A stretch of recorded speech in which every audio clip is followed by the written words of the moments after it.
Hi, everyone. My name is Ivanica, and this is John. And we're CS PhD students at Stanford University. Today, we're excited to present OpenJarvis, a popular open source framework that's bringing personal AI onto your personal devices. Personal AI has become central to daily work, but almost all of it lives in the cloud. Today, we show how you can move the core of that stack, namely the inference, agents, memory, and learning, onto the device.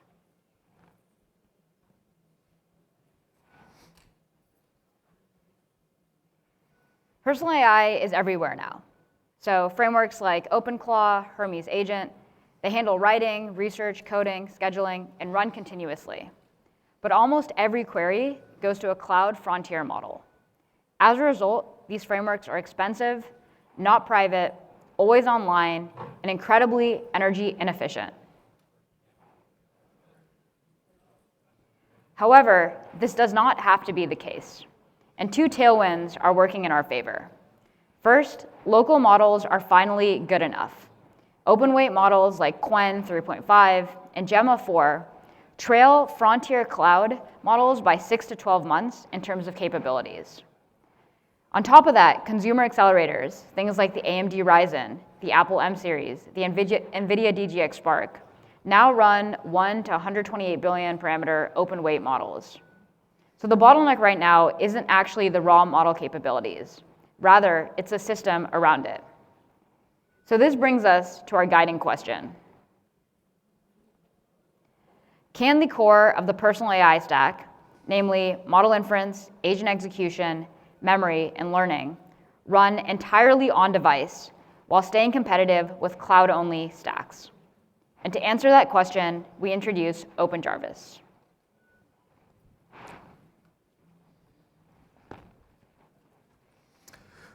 OpenJarvis is composed of two main components: the spec, which is a typed configuration object decomposing the personal AI system into 5 editable primitives, and the LLM-guided spec search, which allows a local cloud search algorithm to jointly optimize 4 editable primitives.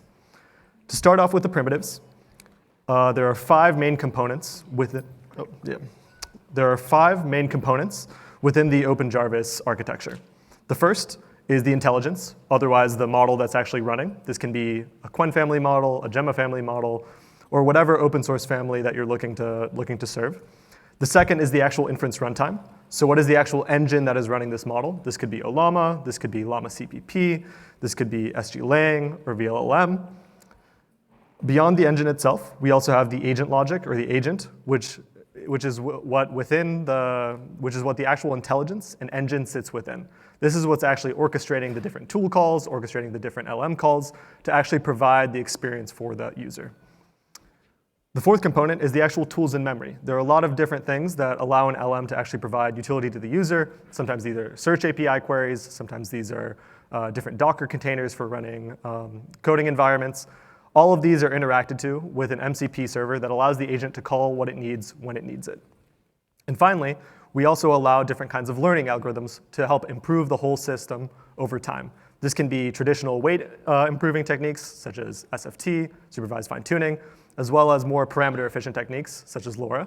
This can also be simple prompt engineering techniques that allow you to compound these capabilities over time. This includes JEPA, DSPy, and other frameworks. Now, we'll step into the actual into a video showing the actual way that we interact with OpenJarvis, whether it's the CLI or the desktop app.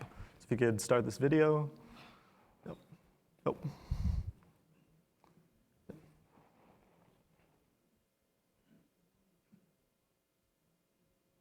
So there's a few different ways that you can interact with OpenJarvis. One is the classic CLI, in which you can interact with it in a terminal. The second is the desktop app, in which you can interact with it the same way you'd interact with a ChatGPT or a Claude desktop app. And this allows you to ask all different kinds of queries, regardless of domain. This can be deep research style queries in which you do research on different subjects. This could be just classic chat queries or reasoning queries for whatever domain subject you're looking for. But the important thing to note with all of this is all running on device. So rather than having to constantly be querying and constantly requiring a Cloud LM to do your daily workflows and do your daily schedule, you can instead rely on intelligence that is owned and provided on your actual device without having these constant latency costs, dollar costs for every single time you interact with the intelligence. Yep. And so you can even spin up separate agents that are running continuously in the background. This could be different stuff around research or triaging messages, and this allows you to keep track of different workflows on a day-by-day basis, as well as keep up to date with whatever is going on within your life. Yep.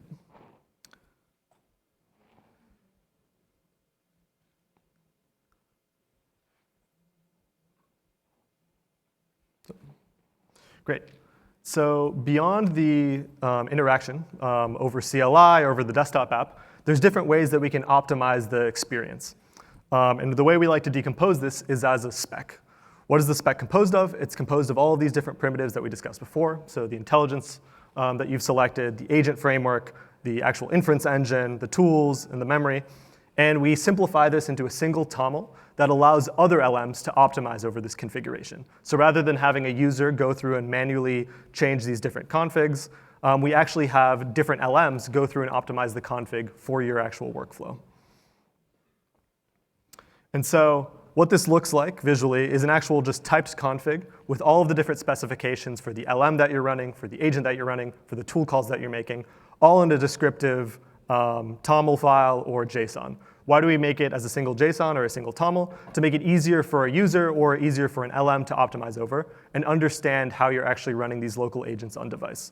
What's nice about this framework is you can plug and play and mix different primitives as you wish. You can switch out the LM that you're running, switch out the engine that you're running, change the different prompting style and the different agentic structure for actually running your different agents. And rather than having a bunch of different disparate files that are actually being used for running your agent, you have a single configuration that can be optimized in a more direct manner. So to optimize this config, we do something called LLM guided spec search. What does this look like? This looks like a Cloud LM collaborating with a local LM to optimize for your given configuration. So if you have a deep research flow or a deep research agent that you want to optimize over, you allow a Cloud LM to actually diagnose the current ways that that agent is failing, propose new edits to allow you to optimize that config, gate based off of whether those configuration changes improve or whether they cause regressions to your existing workflow, and then once that final config improves, actually run the whole thing on device. So this allows you to get the best of the Cloud LM by allowing it to optimize and strengthen your existing workflow while running all of the actual day-to-day logic, the day-to-day intelligence on your device. There's a bunch of different ways. There is a bunch of different ways that you can optimize this framework. But what we find is that even with these on-device LM systems, you can rival Cloud LM strategies across the board. This allows you to substantially reduce the dollar cost that you're spending on a day-to-day basis for these different workflows, sometimes even up to 800x reduction in cost. In addition, you can reduce the latency for actually running these different workflows. So rather than having your LM queries scheduled and waiting on it to actually be cleared by some Cloud LM, the LM on your device is running all of your workflows just for you, and you don't need to worry about any sort of external costs or any sort of external delays because of waiting on others' workflows.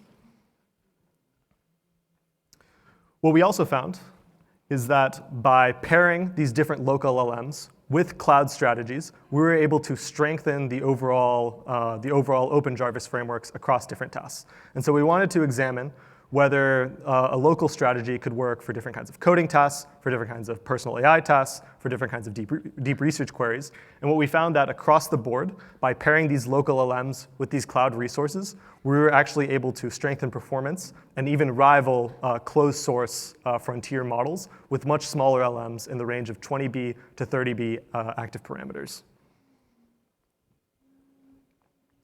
Additionally, we find that it's cheaper to optimize these local LMs rather than relying on cloud LMs all the time for the optimization.